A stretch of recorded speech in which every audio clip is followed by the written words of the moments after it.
Бисмиллахир-рахманир-рахим. Мехрибан һәм мөхәббәт иясе булган Аллаһ исеме белән башлыйбыз. Әссәламу алейкум, газиз милләттәшләр. Бүген зәңгәр экран каршысында үз милләтенә, үзенең туган теленә, үзенең диненә битараф булмаган һәркем җыелгандыр дип ышанабыз.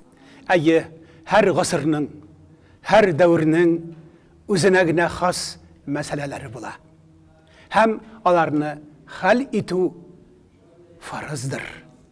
Чөнки бер мәсьәләне, бер проблеманы күрмәмешкә салышсаң, ул тагы да зур бәләләр чыгаруы мөмкин. Менә һичбер заман искермәгән һәм һәр көн актуаль булган, һәр буын өчен, кешелек дөньясы өчен актуаль булган мәсьәлә ул тәрбия мәсьәләсе. Әлбәттә, хәзрәт, дөньяда төрле хәлләр була, авыр хәлләр була. Ярый әле безнең тормышыбызда иҗат бар, сәнгать бар. Иҗат, сәнгать кешене канатландыра да, авыр хәлләрдән дә алып кала, авыртуларны да баса. Сәнгатьтә, иҗатта зур көч дияр идем мин. Киләчәкнең бөтен чәчәкләре бүген кулыбызда тоткан ырлыкларның ишендә. Ырлыклар, әлбәттә, ул сабыйларыбыз, балаларыбызның тәрбиясе. Хөрмәтле тамашачылар, тәрбия мәсьәләсендә республикабыз Башкортстанның төрле төбәкләрендә, Уфа мәркәзебезнең төрле мәктәпләрендә бик күп кырыйлы эшләр алып барыла. Шушы көннәрдә Башкортстан Республикасы сәнгать галереясында мөхтәрәмә Лилия ханым Аслам кызы Кучимова оештыруында бер күргәзмә булып үтте. Бу күргәзмәнең әһәмияте шуннан гыйбарәт. Анда мөмкинчелекләре шикләнгән балаларның рәсемнәре, аларның кул эшләре күрсәтелде. Бу күргәзмәдә булып сокланмаган, хайран булмаган күңелләр юк иде. Мөхтәрәмә Лилия ханым Кучимова бу күргәзмә хакында үзенең фикерләрен әнә шулай гәүдәләндерә.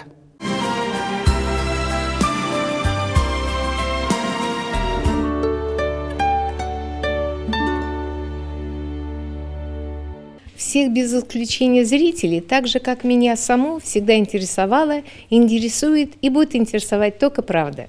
И я начну поэтому с правды. С чего все началось?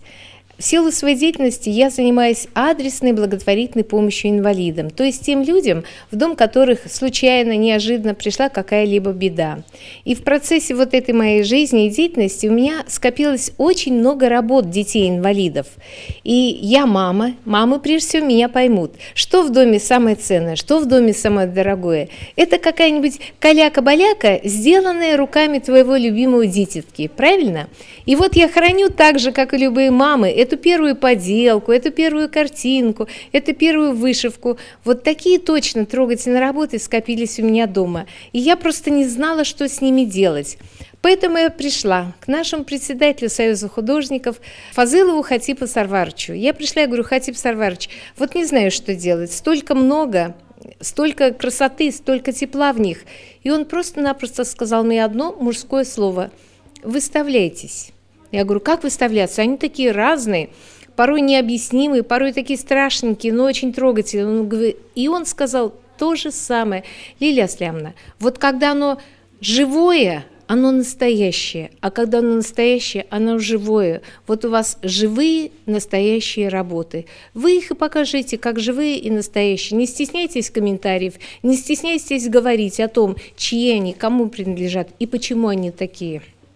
Вот так родился этот проект. Ему сегодня 6 лет. Название у всей республики уже на слуху. Проект называется «Мы за жизнь». А девизом стали самые обыкновенные слова: «Неравнодушные, объединяйтесь». И только неравнодушные люди, и благодаря им, благодаря таким неравнодушным людям этот проект сегодня и жив. Объединились самые разные люди, независимо от возраста, от вероисповедования, от принадлежности к той или иной культуре, от своего образования, материального, социального статуса. Потому что вот в глубине у всех абсолютно без исключения людей, неважно, богатых, бедных, образованных или нет, теплится одно единственное желание – сделать что-то хорошее. Вот мы все, абсолютно все люди хотим, чтобы нас любили. И хотим, чтобы нас жалели в большом или в малом проявлении чувств. И порой человеку так мало надо, ну просто погладить по головке. Я вот приведу поэтому такой пример. Однажды у меня на какой-то акции был совершенно бесценный экспонат. Вот представляете, баночку, обыкновенную пластиковую баночку из-под сметаны. И на ней написано «Сметана давлекановская». Так вот, на эту баночку одета резинка для волос, и в нее вставлен искусственный цветочек. Вот такую баночку мне прислали из Давлеканова, и подписано было так трогательно. Как-то было так написано: свадебный букет счастливой невесты. Я не поленилась, я поехала в Давлеканово, чтобы познакомиться с этой мамой и с этой девочкой. Вы знаете, каково было мое потрясение, когда я увидела, что это такая благородная, такая мудрая, такая хорошая женщина, которая своему ребенку продемонстрировала вот этот урок любви, урок милосердия. У них такая была нужда в доме, и она не могла сказать своей дочке: «Ты что, дочка, какая глупость, зачем, кто возьмет твою работу на выставку?» Наоборот, она ее пожалела, приласкала, похвалила и отправила в город Уфу на выставку эту баночку. Вот для меня стало это примером милосердия. Я же такая, как и все миллионы женщин, жившие до меня на земле, и которые будут до меня жить на земле. Я знаю только одно, что обыкновенное земное предназначение любой женщины на земле – это быть милосердной, быть доброй, быть терпеливой. Поэтому я вот стараюсь сделать так, чтобы кого-то еще подтянуть к этой теме. Я стараюсь сделать так, чтобы у кого-то вот так же душа запела, душа раскрылась. Вот посмотрите. Это такой подарок судьбы, это такой подарок от правительства, это такое счастье, невиданное счастье, чтобы исторически значимая, самая знаменитая Уфимская художественная галерея была безвозмездно передана на целых 2 недели для такой выставки. Авторами этой выставки стали все без исключения районы Башкирии. Более того, смело можно сказать, что эта выставка стала не республиканская, а вышла за пределы нашей республики, потому что появились работы авторов, которые приехали в Башкирию просто на лечение. И мы этому, конечно, очень рады. Вот, наверное, многие обратили внимание, что на некоторых работах есть подпись, на некоторых нет. Я подчеркиваю, основную и характерную особенность этой выставки – это ее деликатность. Ведь кто-то хочет, чтобы прозвучала его фамилия, а кто-то нет. Кто-то до сих пор стесняется своего диагноза, кто-то до сих пор стесняется слова «инвалид», а кто-то не хочет просто озвучивать свою фамилию. И поэтому очень так благосклонно и деликатно к этому делу отнеслись. Но мне, например, как непрофессионалу, очень сложно сказать, какой техники тут не представлено.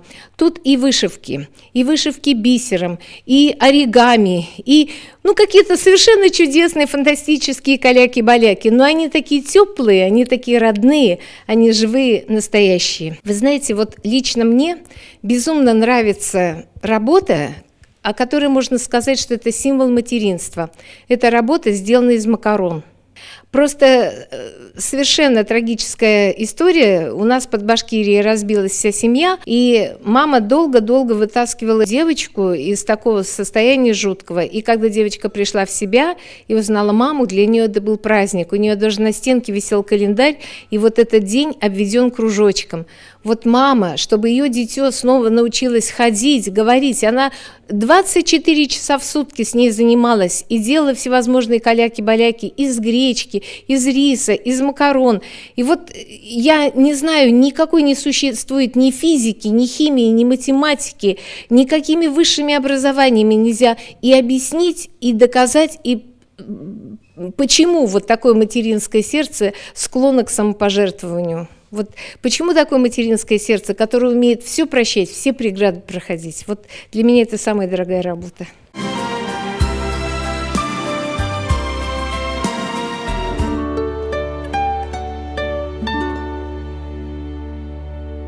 Söykülü Peygamberimiz Hazreti Muhammed Mustafa sallallahu aleyhi ve sellem buyurdu ki, merhamet etiniz.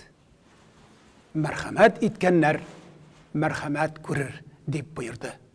Bu cihetten Başkistan Respublikamızın türlü töbeklerinden kelgen bu күргәзмәне оештыручылар әнә шулай диделәр.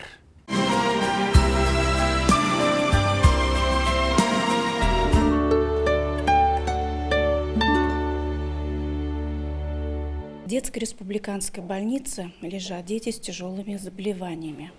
И выздоровление наших детей во многом облегчается постоянным и систематическим поддержанием положительного эмоционального состояния. На этой выставке представлены творческие работы детей с ограниченными возможностями здоровья.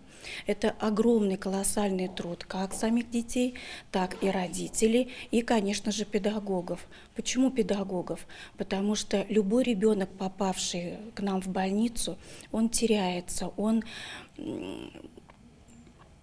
не верит в свои силы, в свои успехи. Педагоги помогают ему открыть его возможности, способности, тем самым помогая ему в выздоровлении. Мы очень благодарны за предоставленную возможность поучаствовать в этой выставке. Это для нас первый опыт такой. И особую благодарность хотим выразить Лилии Аслямовне за то, что она нас пригласила, и мы смогли поучаствовать в этой акции. И в дальнейшем мы надеемся на дальнейшее перспективное сотрудничество. Хочу пожелать всем людям, чтобы были неравнодушны данной акции. В этой галерее видны картины, где действительно все картины писаны детьми с ограниченными возможностями. Глядя на эти картины, можно видеть сострадание, чувство, душу. Имея такие чувства, мы в любом случае понимаем, что есть на самом деле в мире любовь, счастье, семья, благополучие. И понимаем, что жизнь без этих основных факторов практически невозможна. Имея эти чувства, мы в любом случае становимся все ближе к Аллаху. И вот мальчик, который представил здесь свою работу, творчески очень много творил и делал, не допустил меня, чтобы я подсказывала, и мои подсказки только слушал иногда, и делал свою работу. Его очень впечатлила работа истории Курской дуги, и поэтому он решил сделать танковое сражение. Ну и дедушка, видимо, отношение имеет к танковым войскам, и поэтому он сказал, я буду делать только танки и танковые сражения. И вот сам придумывал эту экспозицию, количество советских танков, количество немецких танков. Оказывается, их было в 2 раза меньше немецких, но они были сильнее наших. Вот это все изучал, старался. Но мы ведь все-таки победили. Мы ведь все-таки, молодец, говорю, победили. Мальчик 2 класс. Вот его работа, пожалуйста, вертолет еще его работа. Очень любит складывать своими руками что-то. И, в общем, конечно, мальчишке дано. И многим мальчикам дано. Они с удовольствием выполняют вещи, которые связаны с каким-то вооружением. Уж пистолеты с удовольствием делают, и звезду ниндзя, и бомбочки всякие. Но это все хорошее, неплохое. Вот. И мы приглашаем всех детей нашего города Уфы в Центр детского технического творчества Бектырыш. Меня зовут Михайлова Ольга Михайловна. Я руководитель арт-студии «Природа и фантазия» санатория Юматово. Можно сказать, села Юматово. Мы работаем давно. В арт-студии занимаются люди разных возрастов, разных вероисповеданий, разных национальностей. Санаторий Юматово посещают люди не только нашей республики, но и России, ближнего и дальнего зарубежья. И изначально мы занимались именно на территории санатория Юматово. А сейчас, в связи с моим состоянием здоровья, немножко реже занятия происходят и на территории православного храма по благословению настоятеля нашего храма отца Сергия. Но, несмотря на то, что мы занимаемся на территории православного храма, в арт-студии занимаются люди всех, мусульмане, и христиане, и неверующие люди, и даже католики. занимаются у нас. Все. Ограничений никаких нет. Творчество людей объединяет и ведет к вере. А каждый сам выбирает, какую веру выбрать и как следовать. Главное — творческий поток. Человек, который обладает талантом, хочет поделиться своим талантом с остальными людьми и рассказать через свои работы о себе, показать свое видение мира и исключить причины своих заболеваний, потому что рисуем мы мозгом на самом деле. Руки и ноги — это только инструменты. Любым доступным местом может человек рисовать, что доказывает эта выставка. Мы с вами видели работы детей-инвалидов, которые не действуют руками, которые рисуют ногами, даже держат кисточку в зубах. Но не менее пронзительны их работы, чем работа профессиональных художников. Ольга Михайловна, совершенно верно. Вот есть такое библейское выражение: «Покажи дела от веры твоей, а я скажу о силе веры твоей». Да, можно сказать, что эта выставка — победа духа над телом. Дух и душа сильнее тела. Это доказывали воины во время Великой Отечественной войны. И люди, находящиеся в тылу, не меньше доказывали, что дух сильнее тела. И творческие работы инвалидов доказывают эту же истину. И очень жалко, что есть люди совершенно здоровые, которые уходят из жизни по собственному желанию, отвергают руку Божью помощь и бросают в лицо Всевышнему дар жизни. Вот я считаю, что если человек, склонный к суициду, посетит вот эту выставку, он этого шага никогда не совершит. Он научится ценить жизнь точно так же, как ценят ее наши художники, инвалиды. Вот могу рассказать историю, которая произошла во время работы моей в санатории. Была арт-студия, ее посещали все желающие. Кто-то просто время проводил, кто-то действительно проходил тестирование. Я подбирала индивидуальную корректирующую программу. Ведь цель нашей работы — самокоррекция личности и здоровья через творчество, то есть через средства изобразительного искусства. Вот пришел молодой человек, прошел тестирование. Я с ним начала разговаривать, он начал рассказывать о себе. Он говорит: мне 30 лет, у меня, к сожалению, неоперабельная опухоль мозга в затылочной части головы. Я говорю: как же так получилось? Я, говорит, сейчас, конечно, живу и считаю каждый вдох. А раньше не слушал своих родных. У меня в семье 2 муллы, и мне всегда говорили: Азат, нельзя жить только реальным миром, нужно думать о душе, нужно давать милостыню, нужно в вере жить. А я хотел хорошую квартиру большую, хорошую машину, дачу, и все копил деньги. Но так получилось, что заболела голова, и выяснили, что вот такое вот заболевание страшное. Тогда собрал все свои деньги и поехал в Мекку. И там произошел переворот сознания. Смотрел на насекомых, на паучка в траве и думал, что вот он будет жить, а я умру. И у меня не осталось ни детей, ни жены, ничего не осталось. И как будут страдать мои родители после моей смерти. Совершенно я неправильно жила. Если бы был шанс, я бы, наверное, жизнь по-другому построил.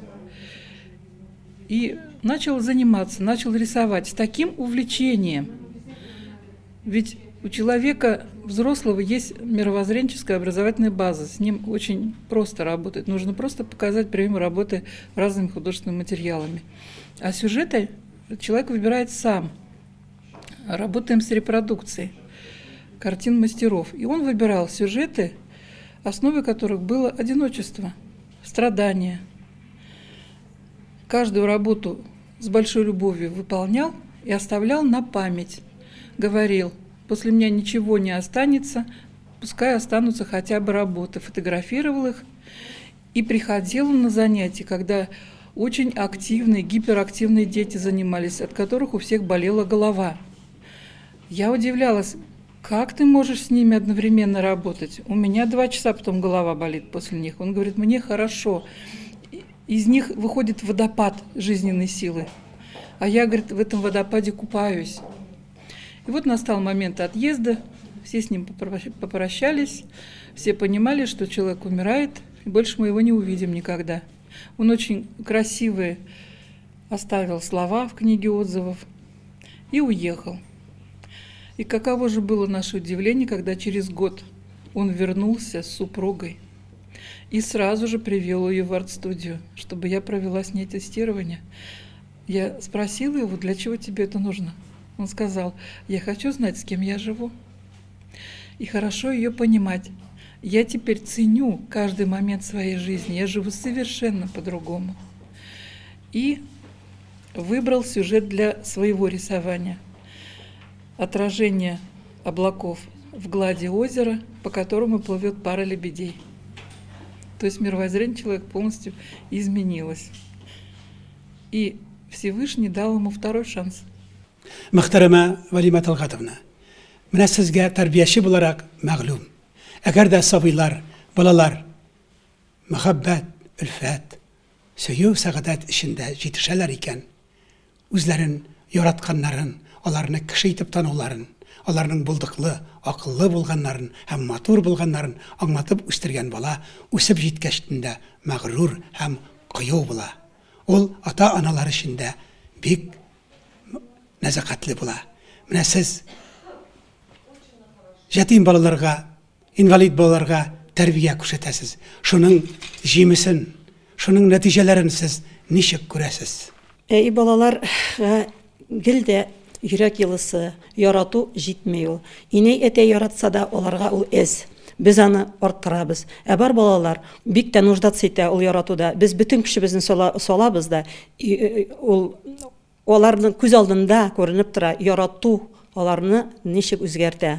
Алар канатланып оча башлыйлар ул яратудан. Яратыйк бөтенебез дә балаларны. Яратыйк исәнен дә, сәламәтлеге кем булганын да.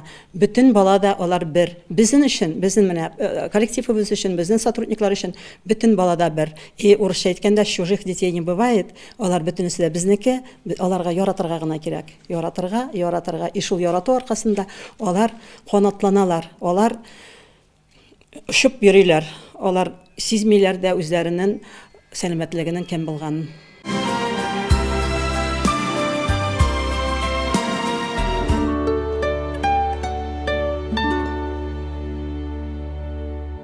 Һәр адәм баласы мәрхәмәткә, мәхәббәткә мохтаҗ. Менә шул кулларына каләм алган, пумала алган, йөрәкләрендә иҗат уты янган сабыйларыбызга игътибарлырак, мәрхәмәтлерәк булсак иде. Җир йөзеннән күкләргә ирешкән иң куәтле моң ул мәхәббәт белән типкән йөрәкнең куәтедер һәм моңыдыр. Менә шушы моң белән, менә шушы мәхәббәт белән безнең килер буыннарыбыз, алтын нәселләребез тәрбияләнсен иде. Хөрмәтле телевизор караучылар, бүгенге программабыз ахырына якынлашты. Һәр вакытта безнең белән булыгыз.